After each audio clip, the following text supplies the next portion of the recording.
ente te say dear yaduane yaba fire power lady ho ewo Bremen ha hey mama waba mu mama abam yo ya you afrim wo de ye wa ha na menim mama two table atu en table we table mama atu en table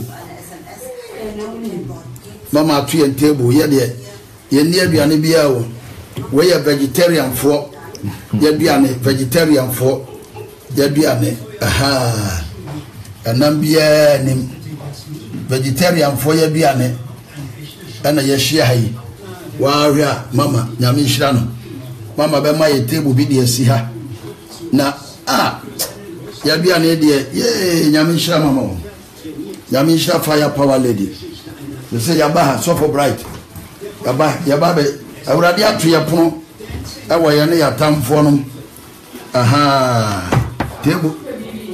table na ho ne ye te no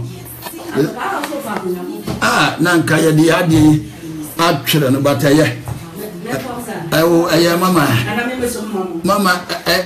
so dabi so de menim say o de video no say apart from say so le say na jiraba bi kakra na ya pese ya biane no na ye ya biane na baye ma ento Mr. Ampofo eso bi kakra awatifo ya pacho momra me ni di mo amohwa aduane ya fire power lady mama ana set ye we ye kenke fresh one pa we su ye shrimps na emre emu we for vegetarians salad ni ni o we awrane na atu ye puno we na ya na meka mama membram kakra meka ya na ebe monti asi onipa ye o papa manipa nyina hunu so wa ye o papa abiane eni ya ba be didi chose nyame aye family free Austria and I'm about to and I'm about to invite you. I will be a work fire power lady, evangelist, mommy program. Now, couple, now see that program. And I didn't for me, I'm about Frank about your brand. Now, the way they break Frank with me about oh, wow, this is amazing.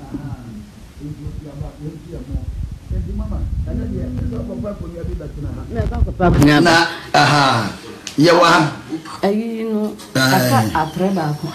atreba mama fakunya betrans ya ba fire power lady fie watu ye table mo amohwe ni nyina kwala ni nyina ni family ni so maka jo me ba bia me ko bia me mo home de me ye bia so me mo adai mote na mo hu se ye ni papa fo ene ye wa ene aja ye didi mo you see yourself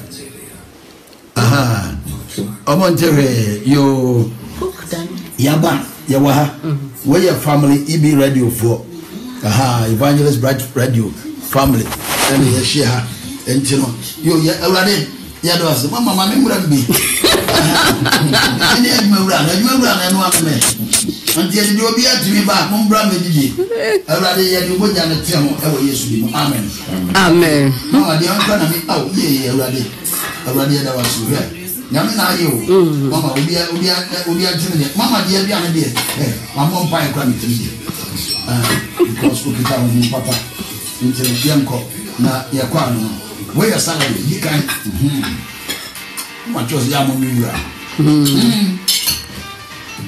evangelist bright radio for yaba ye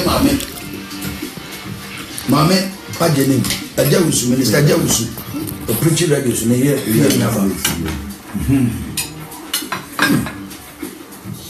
ya na meni keze meni amoyi ana ye awrade da asa ishanka odi sama gado zebe entertain o bia ade na meni ade nyombe for some city na meni wa o be ka se bia ne de hye nyame ni mo obi da prison fanta kronya bi no ade ba ye se malt no wa ya no malt ya no normal water the meeting mo no bi wo na me fa ni we lo mo no bra ke mo no bi no ka ji ya bi ko ne ka ji yes We're vegetarian for. Mama, the say about my catcher. Mama, boy, complicated. But yeah, the animal no way. Obeka na de no way the animal. Na the but remember we didn't count. Okay. The way they count. Now, tomatoes is very good. And get one bino, and also some of Pebia fruit stook. We are pa. Obabia, Bemabia, very good. The fighter hat, yeah. Problem, or heart problem. We more tomatoes, very good. Na mema so no. Na essen. And you know, now me to your prom. Mama, I have my own video because that's how I break. And do that very not na your cost. Then factory no, and you made the winner. Mamma, because I pressing. Oh, you're going to be a fire. That's a look, Papa, when you be. I find some very amount. You have one family. Mama,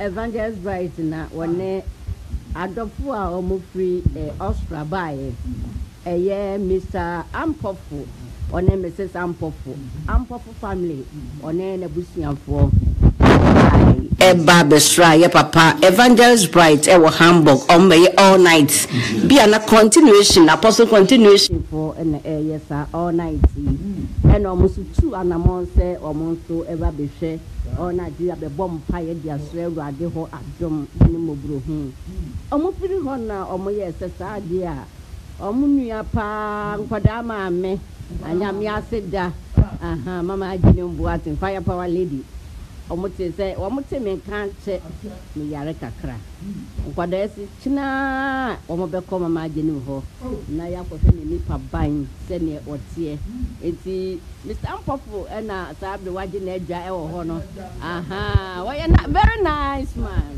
very nice family and omo free Austria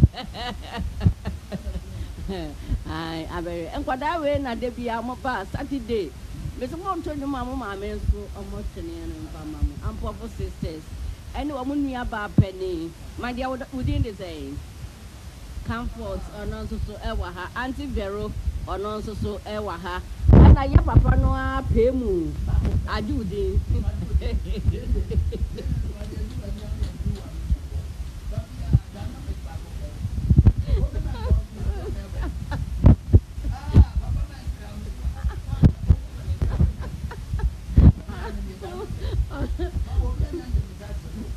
now na betu idea yeah to me dynamic Evangelist Bright and Sabre one also so on the end dia wo pa na de on vegetarian for na e ko no it is mo hu say yes shia wa hasia na ye nyina no ye twehia say abusia ba ho e wo Kristo mu e na ye nyina so ye pe bi kakra na ye de akaya no anyway the document the fire power no na ye ne nsa no meji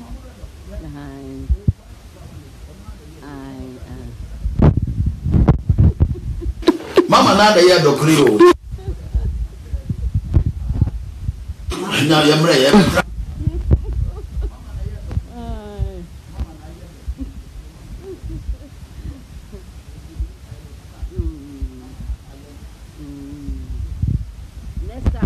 ni ya vegetarian biana no fanya besi aye no esi afa o besi na yeni munti no na mo ka ho ya nyina ye beja na mo wie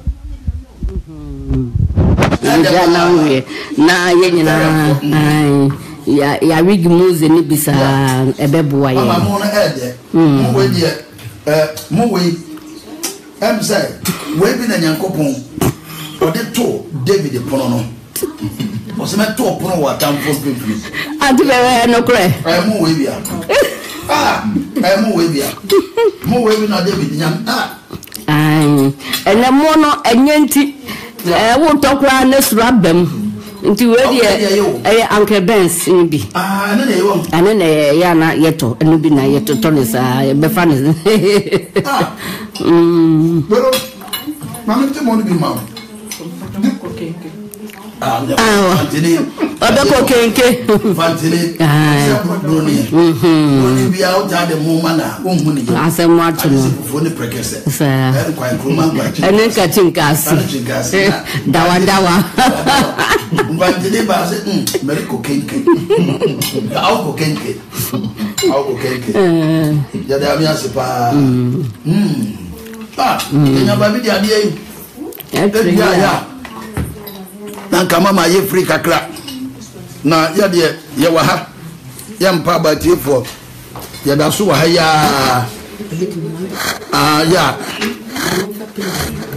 ye gusu a ya wa ha ya wa ha aja ya wa ha ye gusu a ye didi a nyame hyira mo obetumi aba am ya didi na nyame a hyere de ne mo nyam oh Dor algo kenke. Media ka fufuo.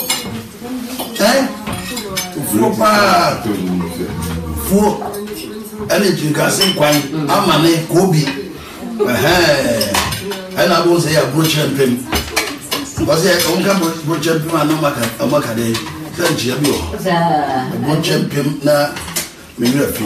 Anya dise ubisa. Dise kobisa ina no kra no. Amen. Am de be huna Modi ashna for idea. Money we mo ye. Oh mama dia na de ya me shira. Ya dance. Bro kokenke. Kokenke. Mama na so makaro em kakra mo mu. Oh ma ko tiri so fatao na de wo so.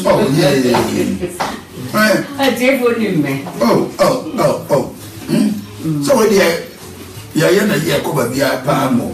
Muntina mi ayo do krono mame sister Nero ne ebusianfo do kra ntina mo ga mo kra di mi hu bida Ombedi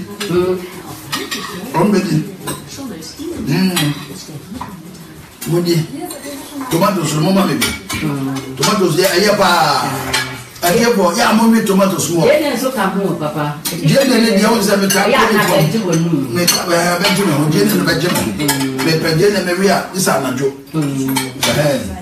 anajo na ya me wi na da me ko ba dia no ya wo tomatoes in kitwa bi no see ya fan na no hwe bi brem oh sir and e wi bra na tomatoes je me pepa me wi papa egu opere ya ye eboa me ma pa wa hode bebere mu tomatoes ni ne Mami bro. Ebi ni o. Me refi amako. Oh. Mami bro dia. Oya bubu. Go misa. O misa moko ni. Ya dia mako ni dia ja. Kani kana na mjua wewe ko dia ko family. Dia wa moko la no. Ajebo ya da wasi be presa o hwe ya utie yan. Onyame adom. Oh. Ene be di Yesu nkomote. Nyame hira o. So hwe yan. Nyame hwe ni bonyam. Mama ba na. Wa lo ti bi ni kopom kakra ma yin. Ni adi nkomo. Nyame na nso be hira o. Oba hwe ni bonyam be bridge. Ani. Awrade nka ho. Ai. Nyame wo tumi. Na dom do suma. Se no amanfo didi Yesu atem eno na niema so pero se na simu no program no ko ye papa o voice de mama so what did you check pa Yesu Kristo otimo kontansi ona no be no wi na basan so wa de amen adia ko ya wa onyi do mo bia the romance no bi ante to de jankasa na me am dia tie mo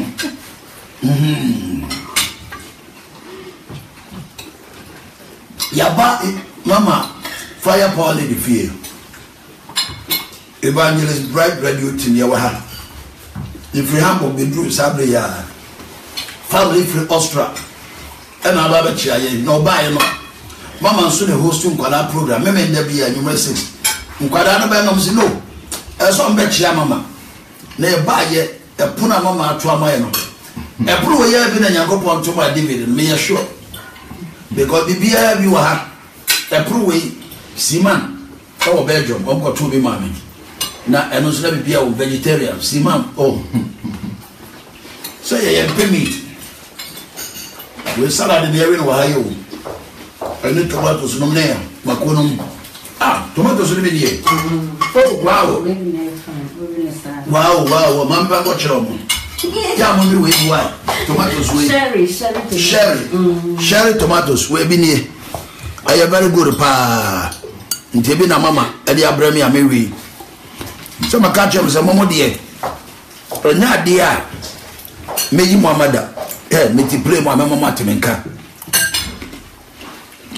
mewa worship nkwa na munhu na baba bia menam bia na baba ti ambetemenka ene baba bia wo bia bomode na bra program ni apostle continuation eno am ba ye no it was very powerful and then so there ebe ye wanwafo di bomode ene bra bi program ya started on the 3rd pepepe ye wie di bomode na bra program ni bi aten say me de mabia no ba be sia di ose di me program mame batra mame watch ni kakra na me kodi ma tie for no mama watch di mama bia no we ko na me ba se di bia mame na den hey atikwa na hello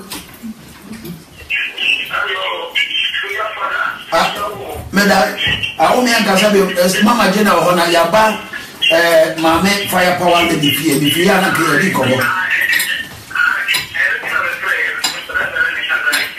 oh sa o zo na mama kasa ho yo mama Mr. Gabriel person no kasa from Qatar one the way you tie for mo odo hello Mr. Gabriel from Qatar person of friend mama fire power lady na ochia no on se bae wa ya aduane efe ntoso ya yo bi adoye tomatoes and mushroom mushroom and you know the damias pa ya mushroom ya da super ya da so oh ayawrade na ya shia na msha mama ya aduane o ye maaye no onim se namnum ne ade na de papa chance na mi twa oh dabi obeko about correct na pese mi usami am ya hwehwe ni mu de pese mi begina ha na omo mi yie na unse nyame na aye mama ya aduane kama nyame hia no hwaya na ye ni mo aduane ene Yakobon e fa asuma Sara wo ye enso no wadi ka hye ne kom dadada ewo Genesis chapter 12 bada wo no na ma na bra ni kunu Abraham hu ahoho bi to say the mama hu ahoho from Australia omo na ti wa mo ni di o we Mr. Ampof wa na bati very nice man so my cat say you look so awesome you know me so ho afedi fa ka ni na ho kwa ni na wo bi awo afedi mama so ya happy wrong ya come for so they be am catch them so one you when you Ghana for you knew na na ku for do ba re kan na no tietia na dia di na tema akotia president dogo for guguzo mo nya kwa me president akotia be president ya ko ya akotia ana we tietia ibi branca o si abo achimfo dua konfa no je abo achimfo dua so mo ni president da konfa no je bia na nya djuma amfa konfa no je bia na nya djuma akotia be di president goli atenom tetete hon what they say wuntumi no nyina wo chena na akufado ezo akotia eno na ye nyina ye president mo pro bam o kaso da obeda ndidi nyame tumi ya no Abraham ma obi aduane di ya no ni O man na bia ni di wie ya ko o mo kwa pe. No mo na you Sarah wa. Ana mo so wa. O si ya ko afia baba bio no. Na o yire boyina no wa wo. So nze mama wa ya bia no ne time. Ya ba ko na. Na won to no. Na mama hon pa no. Ba nyame adom. Mama do nsu kakra. Papa me ba. Me ma glass. Me amo. Me ba. Na glass we nyana. Bose. Odini su amo. Ah, me ba. Papa me ibi amo. Okay. Ade we open me jana na. Obi. Okay. Me su se bi. No problem. Papa me ma ko no do ah. Sir, special one na. Oh. I hope you no more one. Okay, matter. One problem I'm never. Family near one. Yanni a man call worker. Then so one bottle. We know now we are. We know now we are. Aha. Okay. Open to you. Okay, fine. So we can. I don't have a problem. One. When I mean I'm not going to Papa me that say. Oh. What's wrong with the video? Pia. The other way why am I yedi no. Yami be shira wo. Awurade ma wo fie nyi shira. Bra me ani di, so wa wo hwe bra. Ba bia me wo bia, me mo atenka. Mama ya aduana ma. Yatie fo bi no mo Austria. Wo maba. Ana wo mo didi no. Aye Awurade. Nyankopon ni shira fie ha. Amen. Omo na dom ento ha. Hey mama, obi twa we dia na ya ba yo.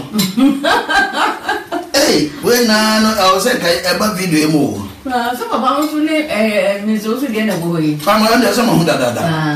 Ah. Wow. Wow. Hey. And then me tia pa, me go me picture bi o garage. You see here the pa we dey fe. Oh. Baro. Me go me picture. Picture me tiwi gumi ha na. My little me. Me fam re me twam kakra. Oh, you mpa. Ya ba mpa o de be jara. Ah, oh, bibi aye okay. Bibi aye kama pa. Fam re kakra. Oh, but abaka sa. Abaka kama pa. Ada aha. But baby ana e wo no. Na e ba chance kura go. Baby ana e wo no. Baba kama pa. Ai, se e wa ha se ya. Yenya ne clear pa. Aye. So family need them. Modern come up. Awurade. Apuna we die. Ayapuna Goliath crime to mutake. Aye. Ayapuna.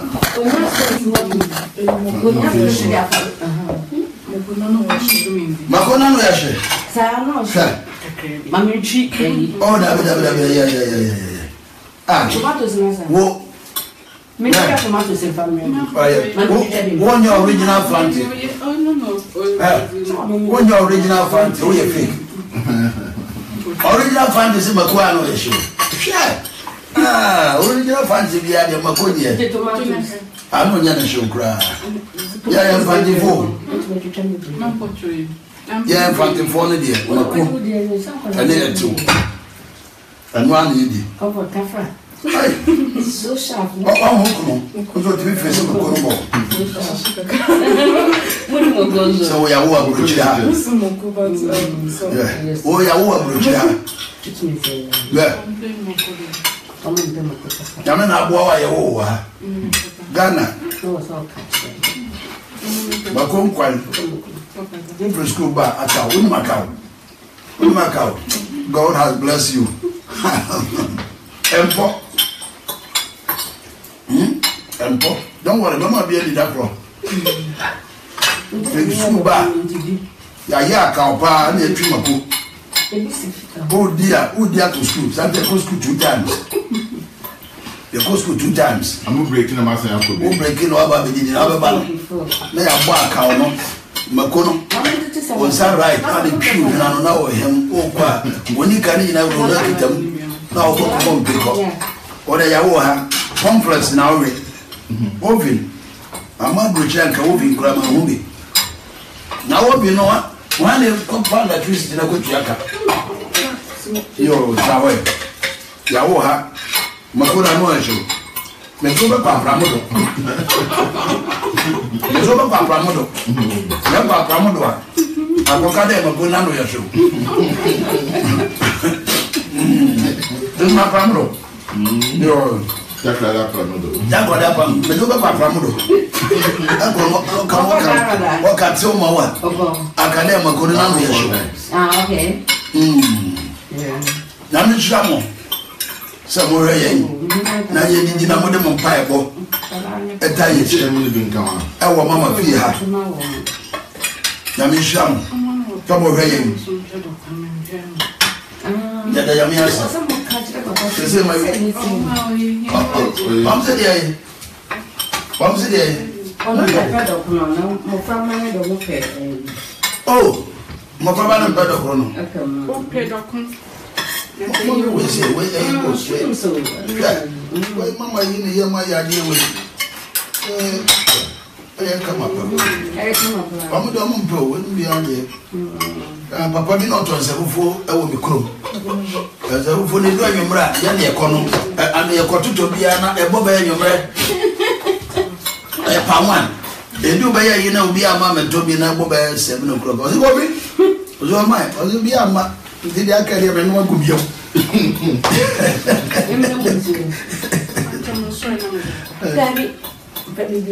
Ah, you go be as I'm going to be a mo. Yamubano, Yano, did I carry a Menoma now one man on the fruit so.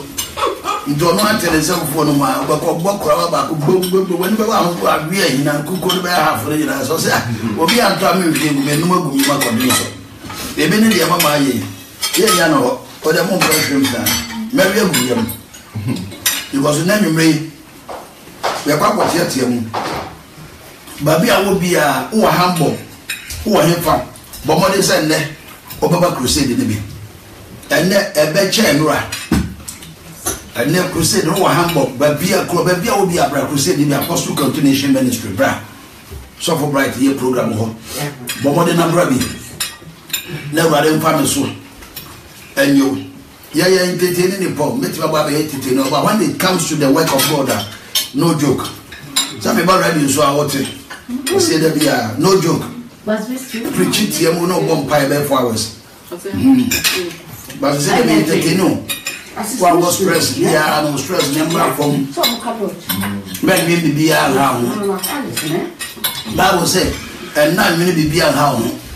I didn't know from pie bomb. Found go to say what is a dear Paco Radian. After all, Kuna pet and only Kuna, with any crime, young found court. Yelling our pet and only and your crime. That time our pen only be a young found court. So rejoice, more ninja. A dear a ha a vein yaria. I mean, pie bomb, I'm a bomber one neck. Say when young copon, I'll have away. Or be our hay now yarn, the riding saw ya dear. Radman and Hoarding and Brow don't pay Muja Wintinamo. Yare Pia how dear a Radin Joe. And on a Yare a yap. Yare yap. Papa will say, what there will be whole and your Mamma no me now by no money by the devil. And then Yamia don't. The body fear a very beautiful, what decorative are coming. You never buy your name by that. Mammy be an done a hole. Also about my mentor Nancy. I'm just sorry them. Obama swimming wreckage. Maybe I'm free down by the what to me. Was a man for come for and I answer. Baby will garden summer. When you in the pinters, now that way, Nadia Kumu Suku. Why that way if you are pinters a good chair could get a woman. But it's so good Friday.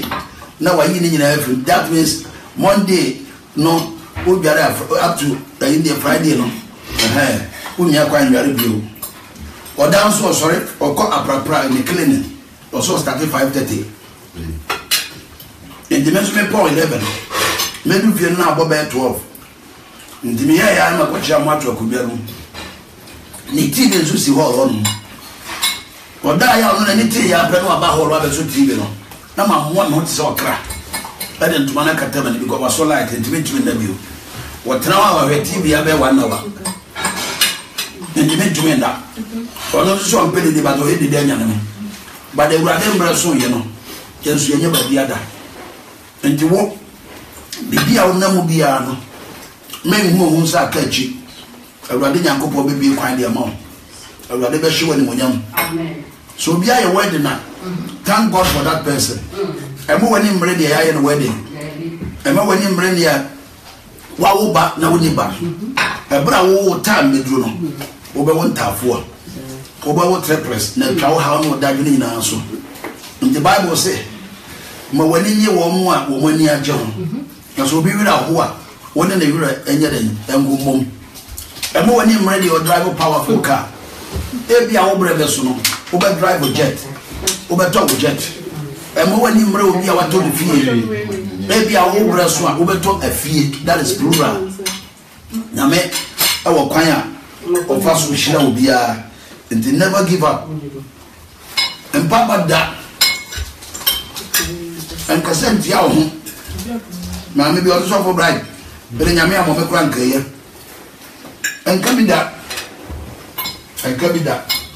se nyame a mo kura nkaye o nyame nim nua wa hihye de egu ama and kabida in your life o nyame wa hihye ne mapa o se die animu ya asonte ye na enkwa akoma mu da no eno na onu nyankopon wa hihye de egu ama na mma bi no nti awurade be ye oyie na susu fa ho bra fom wote ni pe kwa akobi na o ko party e diasa o ko yie ya de nyom hye magura mo na kosabi na lose pressure my address and you say na me nko na nya so nkwa na de ahia obi e wo sika pa enso da wona hwa uni hwe enso ye say wo da woni bibia o ba to da de obi de ni fie yie no e say obi fie bia wo no agwade ye o say e ho nia no obi nya ka ne de ho ankope pa what owi kobi obi sikani bi kondo kobi pa ba de atua no obi ne kondo na ntwina pa doctor say atua no and so we bibia why don't you shout and give him all the glory emu wa bonfia da na said ya wona mo a said the bibia enko yie ma no se obi nya wo kidney pa sika millionaire bi nya wo kidney ba ko pe wan so kidney nyina ye adwuma enso ni ba bi da uni kapre uni dai uni ve obi asida ba 100 ne kidney function injuries tinka wonya wo kidney pa no a anka wadidi obedi anya wa mo nsatia we ni nyina nya peda nje sadi o tie bia no hyenya kopolo ni monyam hyenya bia ni monyam menim nkofo bia mo ba ye be rush paper ho mo wenya hokọ menim nkofo bia ni mo hia hamburg wa ya no mo ye cocaine dealers mo pen quick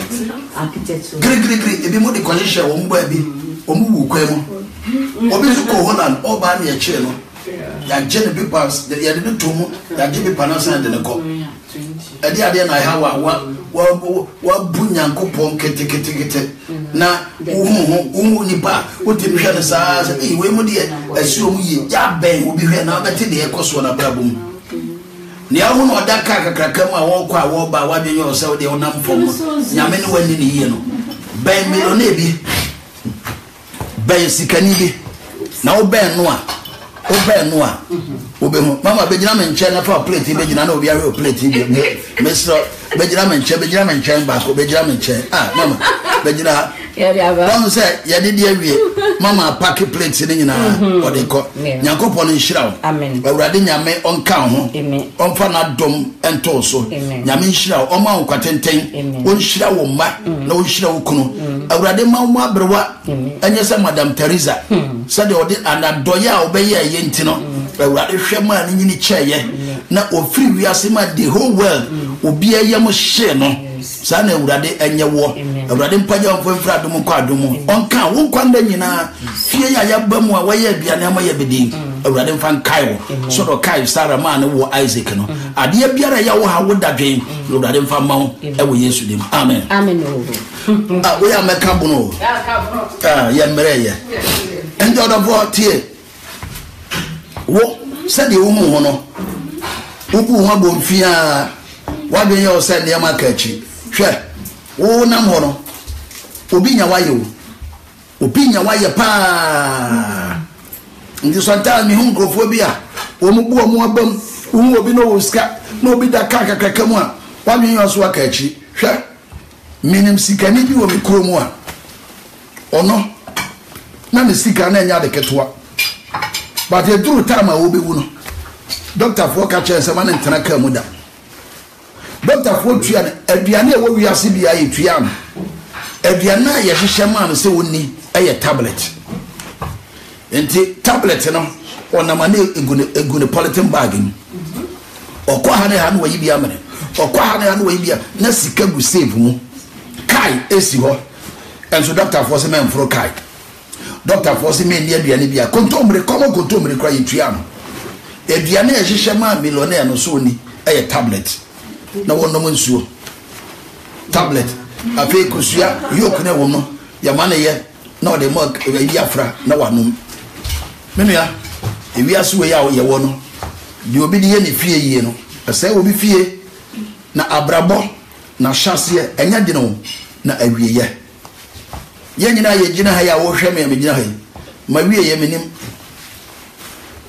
ma wieye wa urade ho se be wiye me sen se mesre no madi se menya nhira bu so na amanfo baba be didi menwuna se menim nyina wo papa ya o hata ho and in the Bible say he ordered the steps of a good man. So be a good man so that when you may be protected your steps. Bible say he ordered the steps of a good man.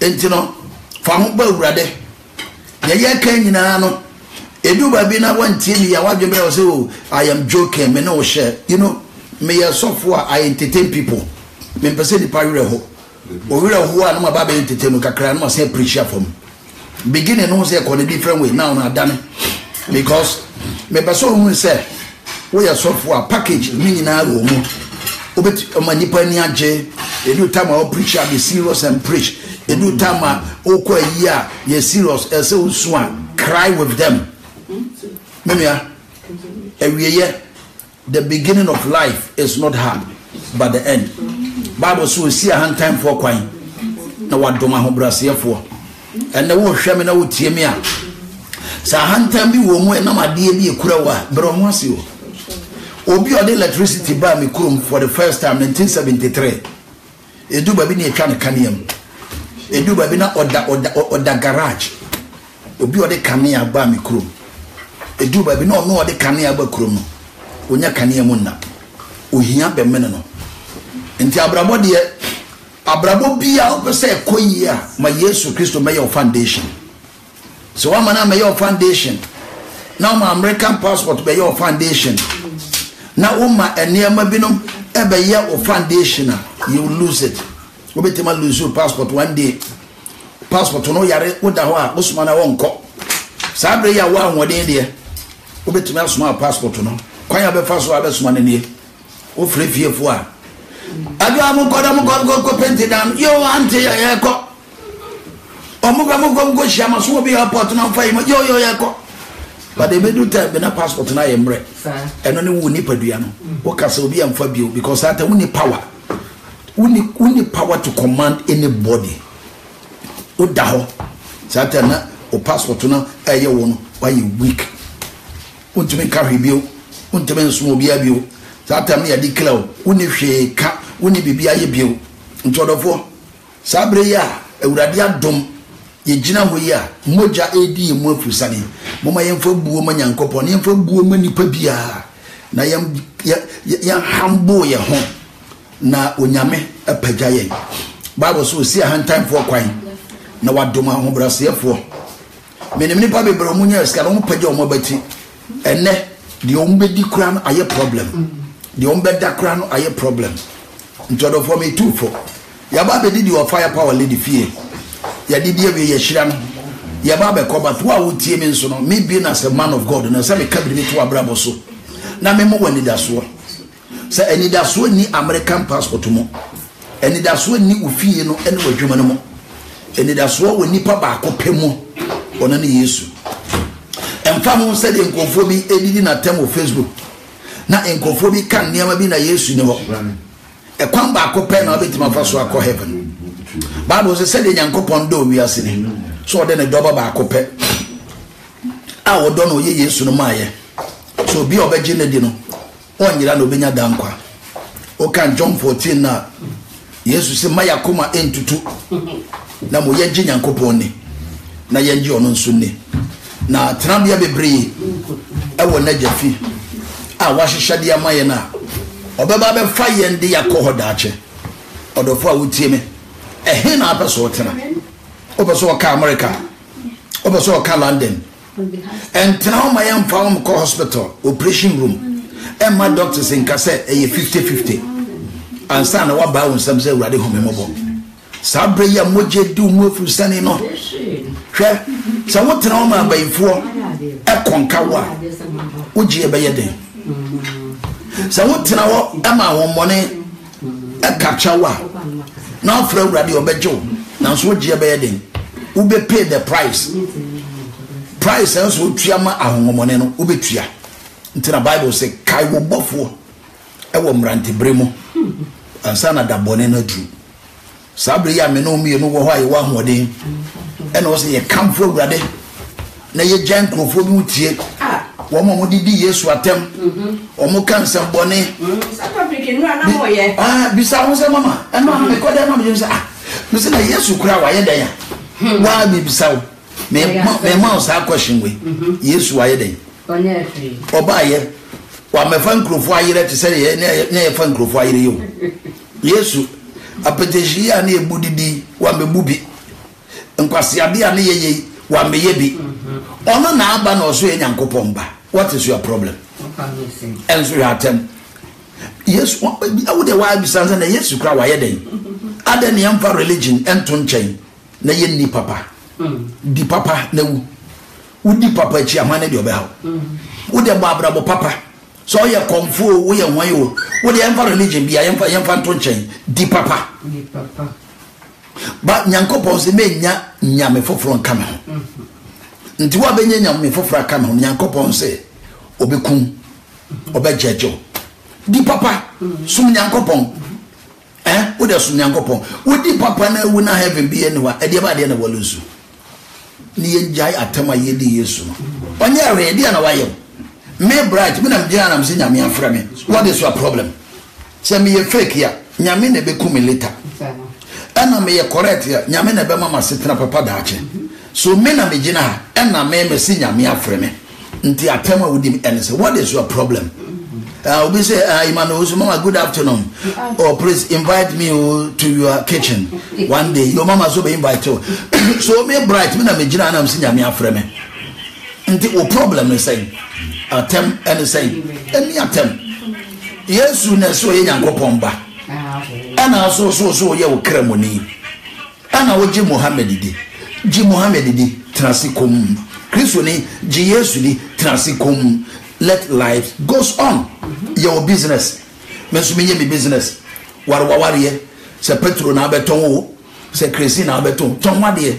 Aden ye de religion. E kontokwa. Ye de religion. We ehunhia. Menua. Ka ubofo. What they say? Ka ubofo. E wo man ti bremu. Entra Canada, entra Germany ha. Enje wo se unwie yo.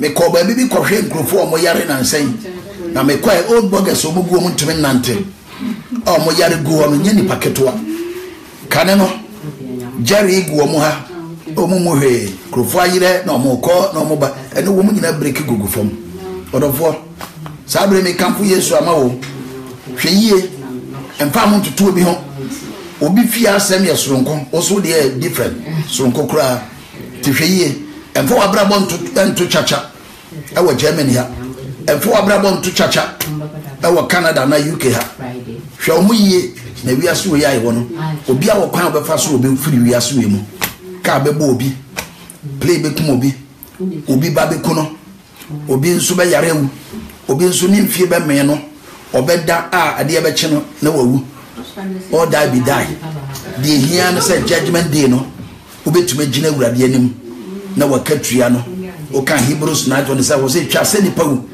na nipa wu achi no atemu da homa nti wan ka say di papa love God, love yourself, love people, do good and die, fear sin and save your life. That's it. Yes, some di papa achi awane de obehama di papa na what is your problem? Emo obi push you na nsori nkotia obi enkodi di obi a woye ne nyame dwuma tem. What is your problem?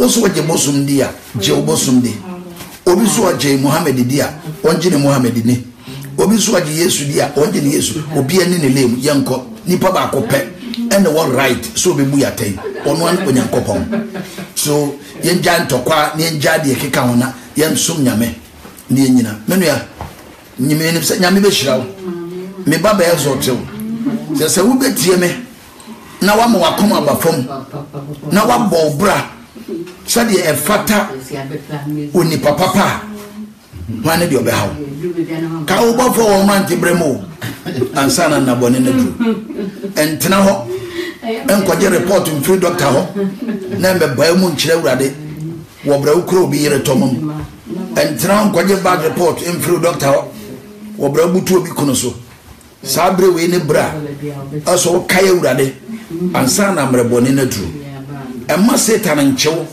ansana wakote ma fra awurade akwanya na obenya no eno an yede ma evangelist bride radio so akwanya na obenya no eno an yede ma Facebook live wa wo hwemi akwanya na ani o amekamfo Yesu de na ma wo de ma de ope oni na tem de ope onka bibi boni mfa no ene wiaso aye wo no enipa ji otumfo ose tutudi eche Yesu otumfo eba enipa sori gina ho etwa ne pose obi kita Bible a oka Yesu atema asema ne yedi na tem enso yeti otumfo dina ye sori gina ho bose de ntoma se ho mane na nteso ba de ebo Yesu Kristo dina na nipa dina ta yamba ne se Yesu onye nyankopon ba o ye prophet ya se de nkramofo bi mu kanu no yemfa no sa e wo se di buo ma prophet ya na ana ni se di buo ma prophet yemfa no se wo mo di Yesu atem no o mo gidi se dimbi wo ho de na yemfa no se onye nyankopon ba ya te ofri heaven by a dear so gidi dia free suraba no yemfa buo mfa ma no so enne nipa bu nipa che nyankopon enam kakra ye be dinti popularity ye be nyanti ye be ye ndema dia beto Facebook ne dia akoto YouTube ne age sika free ho nti no obi akofa nkwase asema no dia beto Facebook na waka obi no dia akoto YouTube na manfa akohwe mo ne ye tua ne ka se mo ne ma me bia mo ni ye be cancer pa mo ntie ye no but obi de nsem hu no beto ho a nipa millions na mo gusuti na bisa ho se nsem na wutie no wo eboa wo obi be di Yesu atam na dia be na wunya firi mu me bisa wo yema no obi be di Yesu Kristo atam se oni ho onye nyankopon ba dia de na wunya firi ho a wodi di atam wo ho Facebook na nipa na only di wo no oni honhom kura tini mu de oni honhom tini mu eno anso ba Facebook na aba no aba be comment be oh Jesus so you fake hey o ko fa no media ba ho o ko fa no media ma ho se nka me nko a me de mu betie mafutuo dia ye nyai sa chinje no o de sum nyame a wo gine di nyame a wo gine don se wo jiga Daudi se Antoine ma na o gine di se Muhammad na o gine di se Yesu na o gine di ni ye nyatem obi ene ne lemu ne enko oba come and preach love, preach about the love of God na ye nyai atem because in yama bebre ono my destroy your life but to nim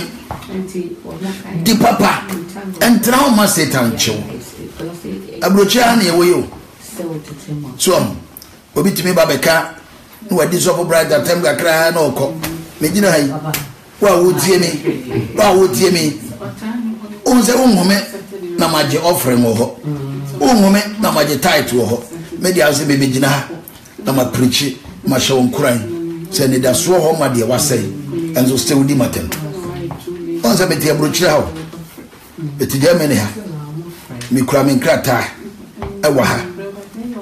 By the grace of God, may a healthy man. But my choose to say, I will work for God. And I am working for God. But you are still insulting me. And the idea when you're free, so dear be our Kenya man, Samatama. Dear, when you're free, so dear, when you're free. What is also Antoine Yamaba? Your cousin ever bought dear. Me cousin is here. Me di Antoine ma be bo bi bia sisi a odi matema ubon say no ho be popo be kasa me pa cho ba me kasa nyame ntua aka because which God wa mo nipa ye je enua ene abo edi echen nyankopon Yesu baba bi wate Yesu Kristo obeba bi obeba ndi so bi di Yesu atema memma wo wakuma emma enkodi na tembi enkodi Yesu atem na onye ohwe Yesu nya ohwe o enne nipa peso ye bone nipa eye bone no obi fa obi yire no na ode na mo hwa wan se girl bi e matu no obi ni obi yire da no ode na se chale matu girl bi o what to girl be there be one obi yire da o matu girl be oh also for Richard Gogo Parker, my own apostle bishop, God bless you so much. Yes, holy curse, they always receive by insulting men of God. God bless you so much, man of God. So, until Yamena Yedina Chino, unim, Mamma will be a mislead you, and ma will be mamma mislead you. Would a jelly now a radina Yedina Chino. Show. Wa Christian ya say na hunufa Christian papa say na hunufa obi osum nyame yie no why very decent, very polite o kasa otum say what they compare komfo a so sunu bebre dem so ada na wo promote to the kingdom of God na wo promote to wiase ntema wo di ne wiase di ne Facebook bebre ya be cancel papa Montio, Yasampa make Opa Mammy Majina, Mammy Majina, and Amenka, Mimedi the Akufuad watem. Namenkasa your mamma, no correct. Nipa be million, baby teams here. Ubias Weba, the obedi your mamma at Tembeba, the obedi Akufuad watembeba. Now would deep in at the one say a no memo. When I get to a schoolboy beat me by Facebook, no would this off be at him. Oko checking the age, you call the proof I want small boy. Oko fa no me when you 50 na wu a say by phone ekum when you 40 na wu a say by phone ekum na nipa wudi na tem no do you know him the wudi na tem do you know her unim nipa na wudi na tem on Facebook obi o ye bia se me gina yi se me boy Yesu de but unim me unim ho me timi mo Bible said emre bi be ba nkrofo bi ebe fa enwante muma de adwa omo but omo no omo ya baifo no omo ya mpataku and they say wodi obi atem on Facebook be very careful menya omo say don fare mu na woni pakro de so bewu e da wo ya de obewu dakro so do good and save your life na yenya ya tem yenya we me to me no religion shouldn't be a problem at all. Religion shouldn't be a problem at all. And religion has nothing to do with say religion religion no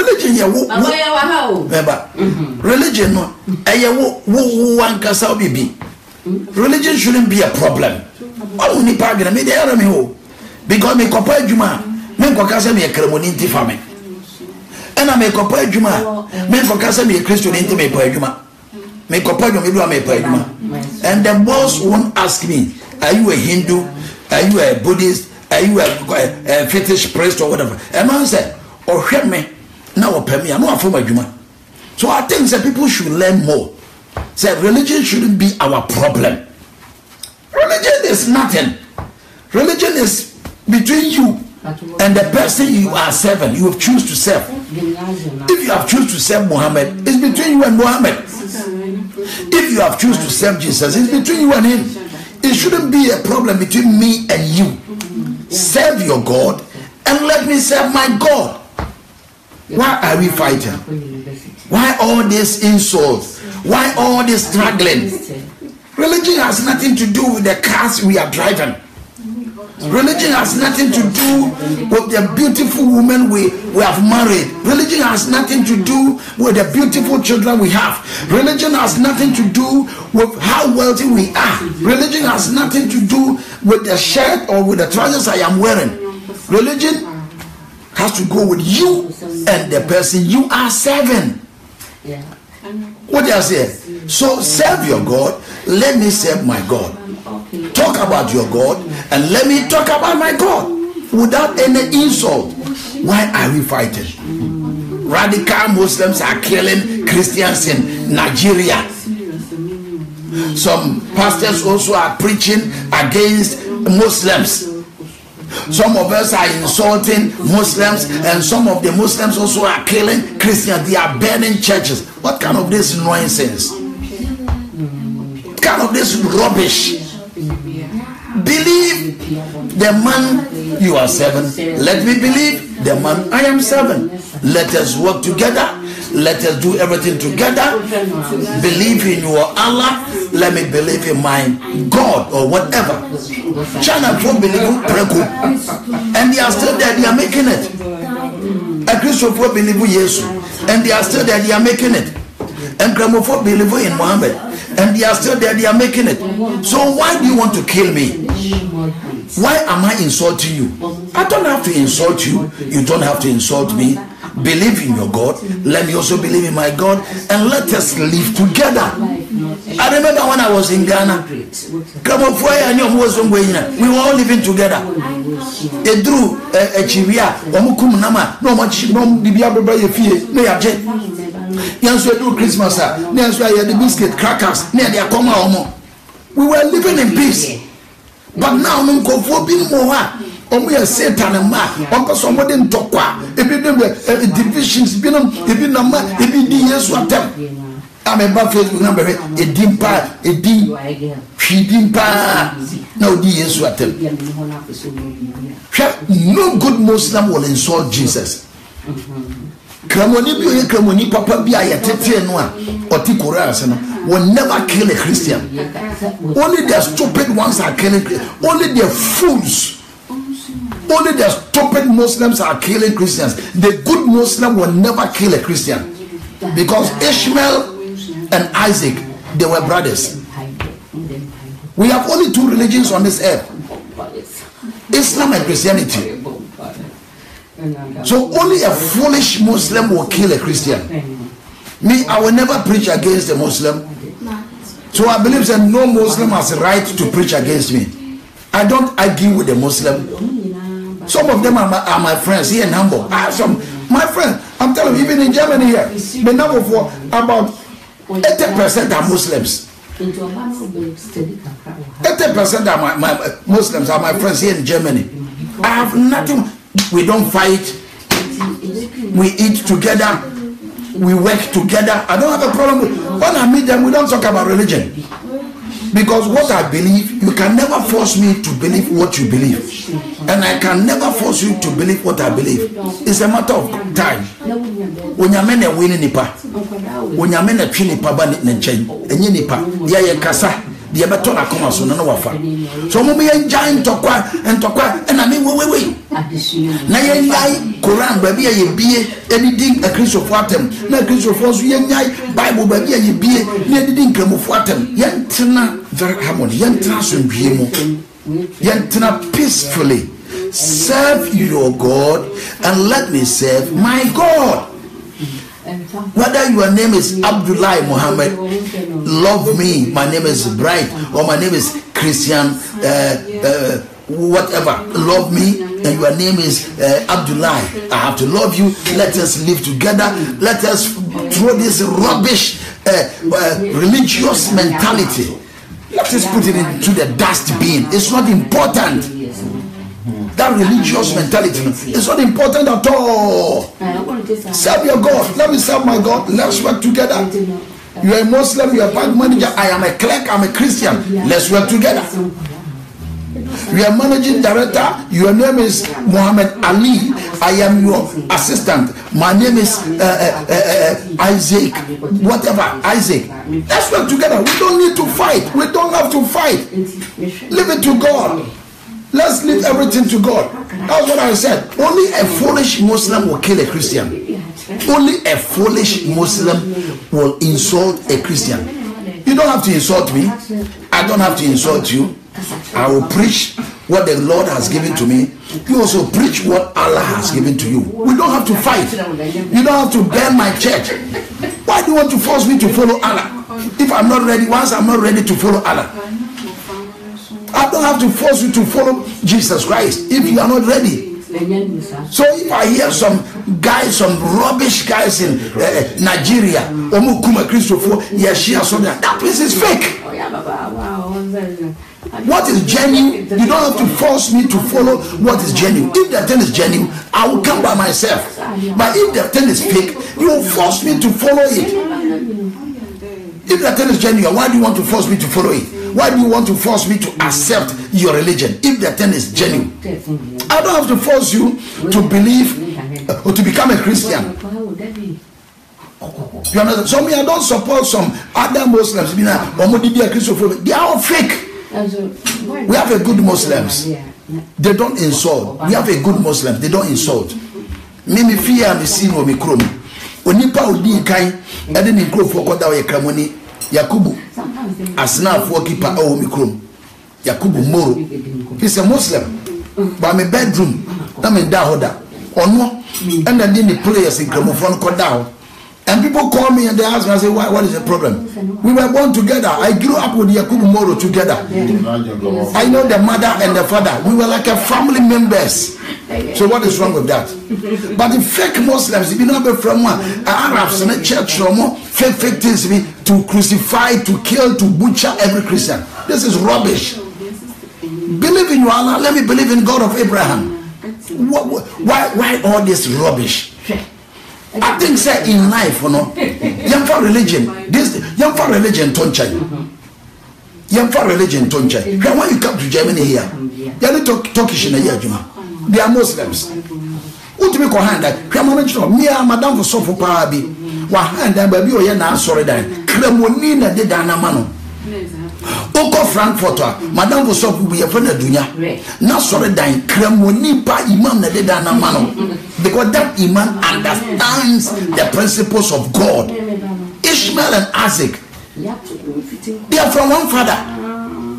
We are not hospital. So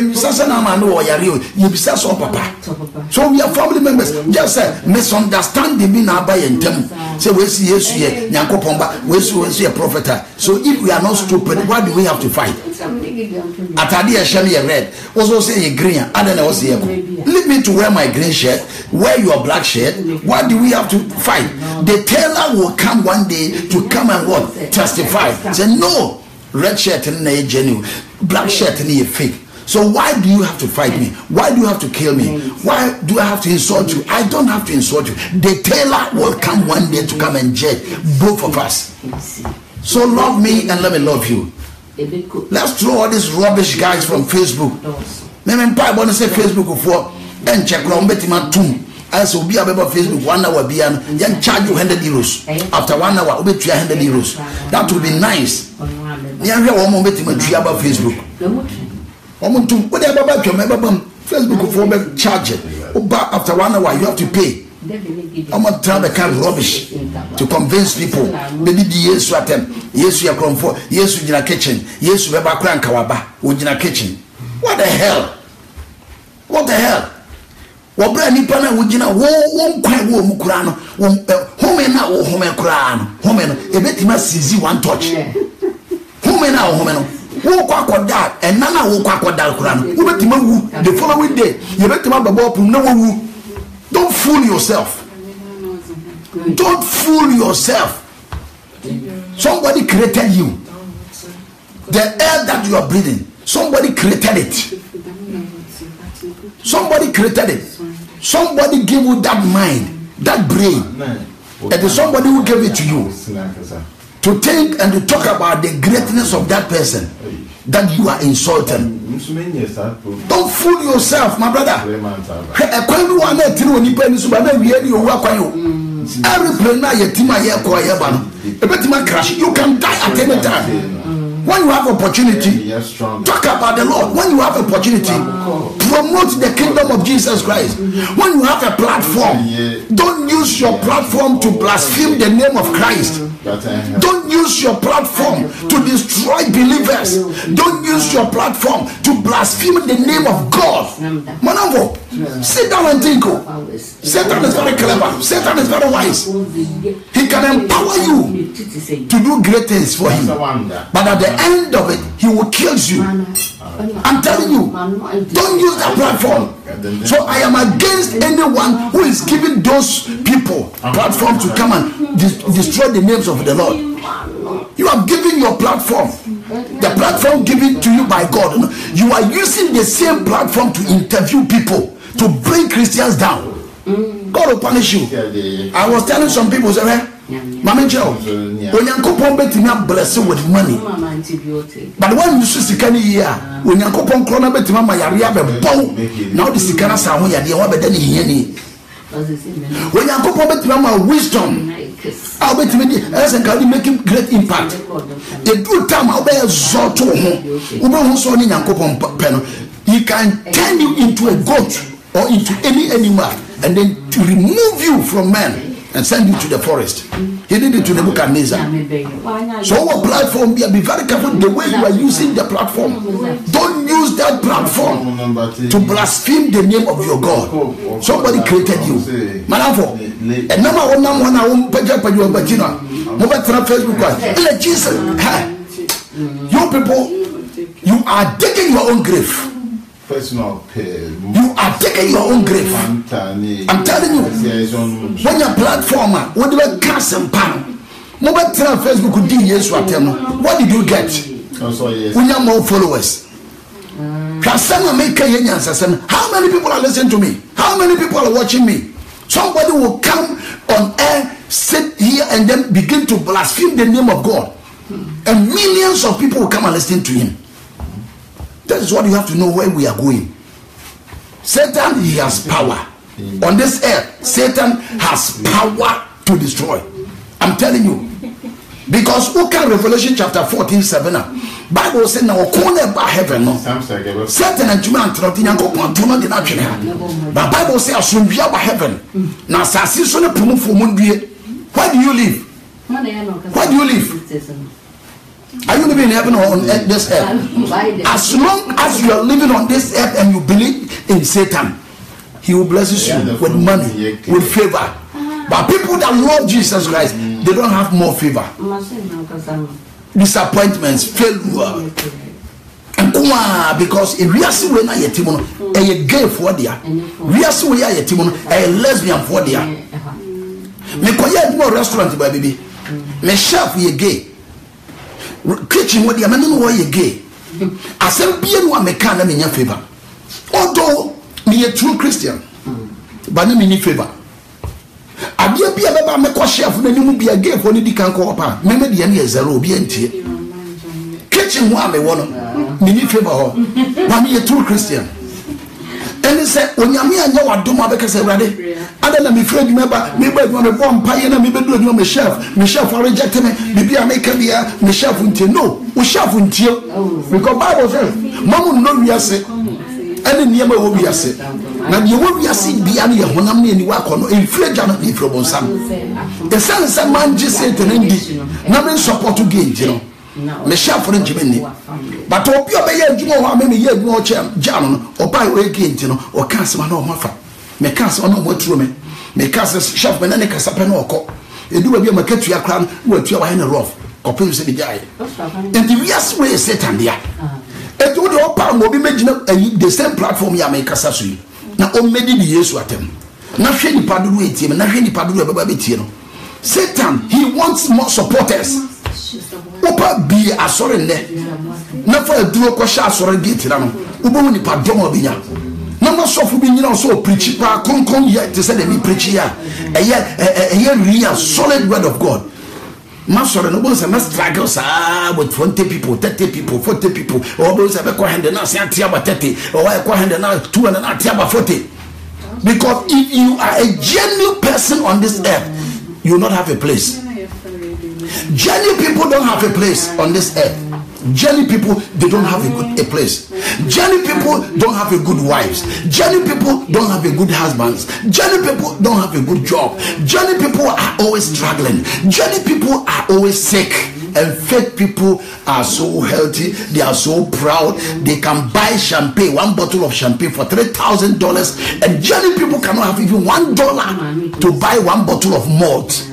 Genuine people can't pay their children's school fees, but fake people, they have taken their children from Ghana to America, London, they are paying dollars and pounds, but genuine people in Ghana, they can't even afford 2 million cedis because Satan has captured the whole earth. Also, be our Benjamin. Luke chapter 4, Bible says, now of 5 years, and I didn't go to Jerusalem about Sanso, and I'll catch and say, when we are sending the woman in India, mammy, until what would tell me be a TV yapa. Satan, Eden and Satan didn't catch Jesus said, what the real say, and the woman in India, mammy, not the meme panel or name the man. Satan ekasayo or said you no panel and what them bound. What of what? Satan, we are seeing idea. And this also the yam some papa partners here. Jesus say, Nipa woman the yam some papa partners, Nipa time. That is why we be and we are proud because we are not from here. Hallelujah. We are the citizens of heaven. One day, we shall meet the King of Kings, the Messiah, the Jesus. No, yes, now we didn't attempt. We are going to meet him one day, but be very careful. And you look on here, can 1 year, die about numbers, and want to be my body back in the careful for you. The one will be convinced to say, yes, we are boy, yes, we are Jennifer, yes, be very careful. Don't listen to them. Paul the Kaya, Paul is in John Wako, made himself bring me back and go for me about that. Paul said, himself bring me back. Go for me about that dam or fill you for me back. Or Baba Dadam. So say, Nipa Dadao. She am winning now. Na enche na de obebanaba me do be see anyame hira so for bright evangelist bright radio akomapa FM 89.3 and am no ka say and share me wa Hamburg Apostle Continuation Ministry share me Apostle Continuation Ministry and they preach you on there program me be on the 10th then nyame be show me me wa Bremen and am no ye program. God bless you and I love you so much. Shalom. Ciao.